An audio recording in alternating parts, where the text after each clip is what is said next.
Good morning and welcome to West Coast Grandma.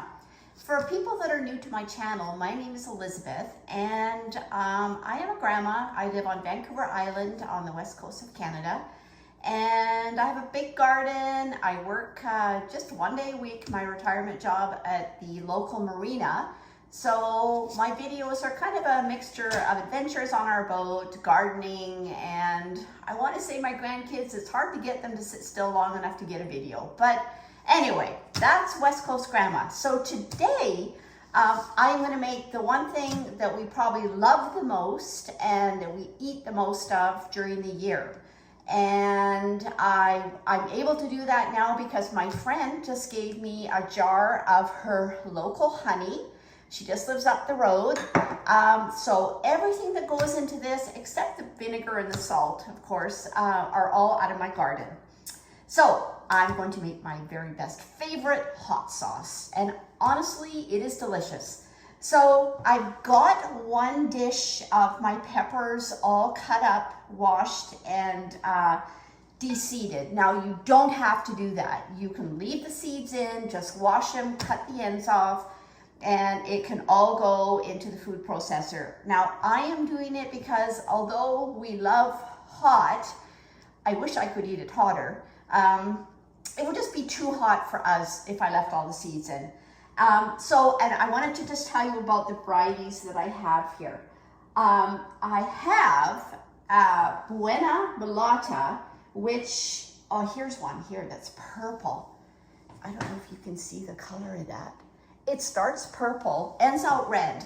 So you can pick them anywhere in between there. So that's one of them.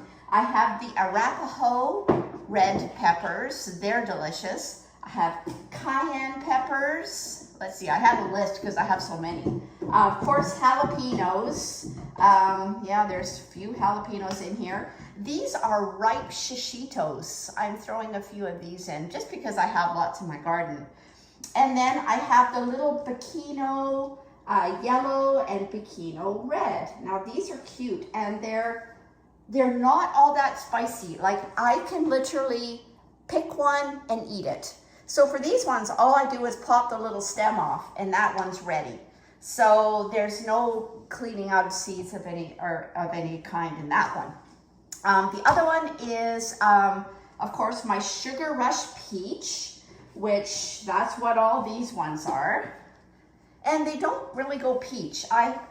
Here's one that did. See the peach color? But they typically don't seem to get much past this yellow color. But these are the ones I love in my eggs in the morning because they're not overly spicy. They're spicy, but not overly spicy. So Sugar Rush Peach. And I have one other, oh, and the Hungarian Wax. So I have, they're a little bit stunted here, Hungarian Wax. So that's the varieties that I'm using. So whatever you have, I just do a variety because I want this beautiful, it's orange when it's done. It's so delicious and it's good on everything. And even if people don't really love hot sauce, they can usually handle a little bit of it. So all I'm doing for these ones, I'm just gonna show you quickly. I just cut the end off, slice it in half, and all I'm doing is scraping out the seeds. And as you can see, I am wearing gloves because I paid the price. I've mentioned that before. So I just go through with all my peppers like that and just cut them in half. Some have less than others, so it's kind of quick. Although this is the most tedious part of the whole process is getting all these peppers ready. But anyways, I'm going to take a couple of minutes, finish these up, and then I've got all my other ingredients ready, and I'm going to just pop it all into my food processor, and then into my big pot here that's already on the stove. Because once you do that, it's simple. You just cook it for 10 to 15 minutes, and then I put it into my Vitamix blender to make it a really nice smooth sauce. So that's why I say if you want to leave the seeds in, and you like the extra spicy, then by all means do that because when you're finished, it won't matter, they won't show anyway. So I'm just gonna finish up these peppers and then we're gonna get them into my food processor. Okay, I've got all my peppers done. I put the last lot right into my food processor and just just as a note, this was not a recipe I found anywhere. I did a bunch of reading on hot sauces and what kind of things tone them down. And I found out about carrots and apples. And I also wanted to make a hot sauce that I could do easily out of my own garden. So there was some with a few of the ingredients, but the whole mixture was my own recipe. So we started with a gallon of peppers. I'm looking at it now, I'm thinking, man, that might be a tiny bit more, but then it doesn't really matter. I could always add a little bit more of any of the other ingredients later.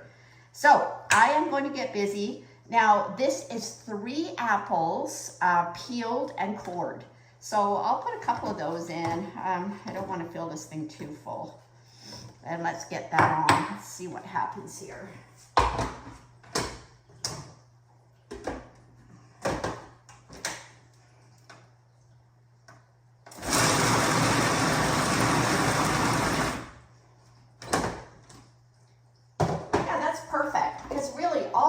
To do is grind it up a bit. It's all going to go into the blender later, so it really doesn't matter how you cut anything up. So I'm just going to dump this all into my nice big pan, and then we'll put some more in. We're just going to get all this stuff in here. Ooh, I shouldn't be touching these peppers. Also, there is one thing I did a little bit different this year. These really limpy ones here, I had my husband smoke 6 of the Arapaho peppers on our smoker for 3 hours at 150. So a friend of mine last year, he made some smoked hot sauce and it was delicious. So I thought I would just add a bit just to make a little bit different flavor.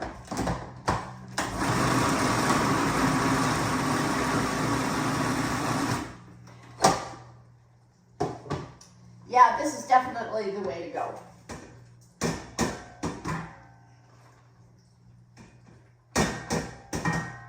All right.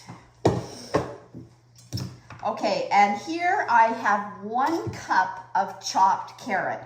So I'm just using 2 carrots, and these were carrots I saved. I was kind of lucky to get such good looking carrots. Doesn't always happen that way, but here we are. And I'll put another handful of my peppers in.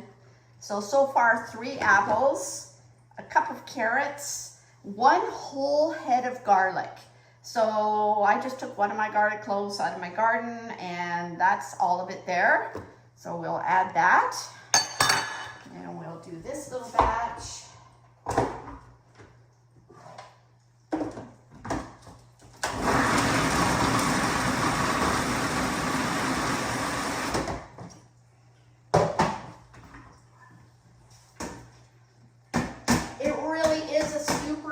Recipe. Okay. Probably, maybe I can do it all in one here.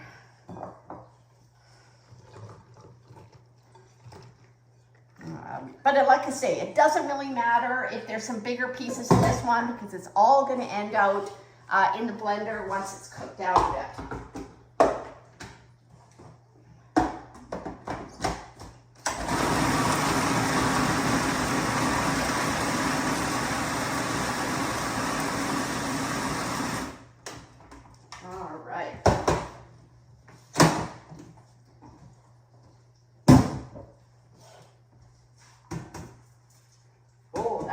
Gorgeous already.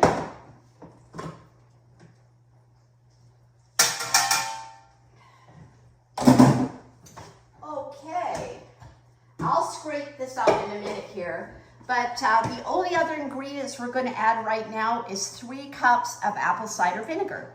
So I'll just pour that in. And I'm going to give it all a stir, and then I'm just going to simmer it for 10 or 15 minutes. So I will come back when I'm getting to the point of putting it into the jars and let you see. It's so easy and so delicious. So I will come back in a couple of minutes. I just wanted to let you see how it looks in the pot here. Look at that. The only other thing I did add was the 1 teaspoon of salt. So the ingredients, pretty basic. I will list it all at the very end in the description. But that's how it looks when it's cooking. The honey we do put in at the end after it's simmered for the 10 to 15 minutes, right before we start putting it through the blender. So that is the last thing. And it's a couple of tablespoons or to taste. So I will catch you when this is all cooked up, ready to start blending. Okay, I'm back with my hot pepper mixture here that has been simmering for 15 minutes. So I got my blender out, and before I turn that on, I am now just going to add some honey. I will taste it in the end and see if I want to add a bit more. The honey is partly just to take away a little bit of the bite. And I guess, like I say, this is local honey. So I am going to add about 2 tablespoons. So maybe that one a bit smaller. This is my friend Carol. She was so good to give me another jar. Besides the fact it tastes really good on toast. But there we go. Okay, because we are going to blend it, put it back into my pan, and just bring it up to a boil again before we put it in the jars. So make sure you get your lid on tight. I leave the top loose because of the heat. I actually had it explode on me once. I've been through everything, it's horrible. Anyway, I'm just gonna start it, leave that loose. There.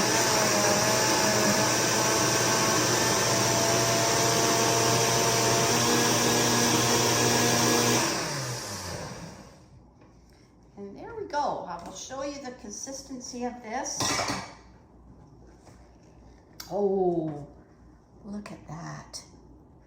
Now there is one more little trick here, and that is if you boiled it a bit longer and it boiled away a lot of the juice, we can add a little bit more vinegar right at the end if we want it to be a little bit thinner sauce. This is looking kind of thick, so we might end up doing that, but for now, we're just gonna pour it all back into my pan. And I am just gonna go and get all the rest of this blended through my blender because it is so darn loud.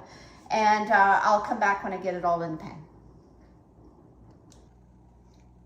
Okay, I've got my sauce, my hot sauce off the light. It's good and hot. And I am just gonna fill jars. I wanna get these into the canner.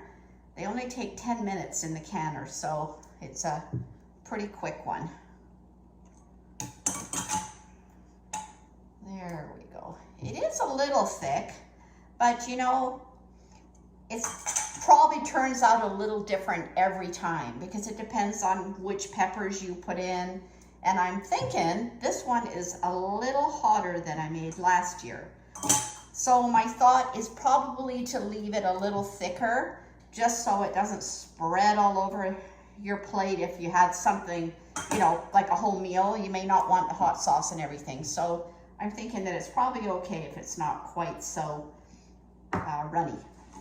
And I mean, and I don't put mine in bottles.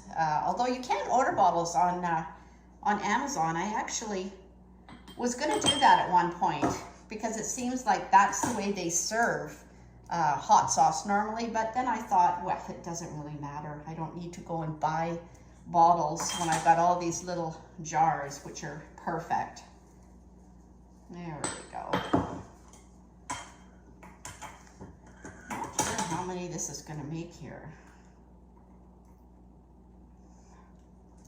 Alrighty, I am going to get my vinegar. And I just need a little cloth because I'm going to make sure I wipe all the rims. We don't want any of this sweet sauce on one of the rims. So there we go, and we should really get any of the bubbles out. I just use a chopstick for this, and I just sort of go around a little bit in each one. I don't really think that it's going to make too much difference in this sauce because I did put it in the blender. I let it really blend well, so there's no little pieces at all in it. There we go. Okay, I think I'll put another little tiny bit in that one. There we go. Let's get a bit more here. This is a really important step. These are the things that I think make the difference between things turning out and things not sealing or going bad, whichever. You've just got to wipe the rims, and I do it no matter what. Even if I was, well, most things have a little bit of sugar, but no matter what, I would still wipe my rims off. Alrighty, I've got my lids handy. There we go. Okay, and we are just going to put these lids on finger tight, so I get it tight, and then one little tiny, barely screwing it on. That's all I do. So I'm going to finish getting all these into the canner, and I'm going to process them for 10 minutes.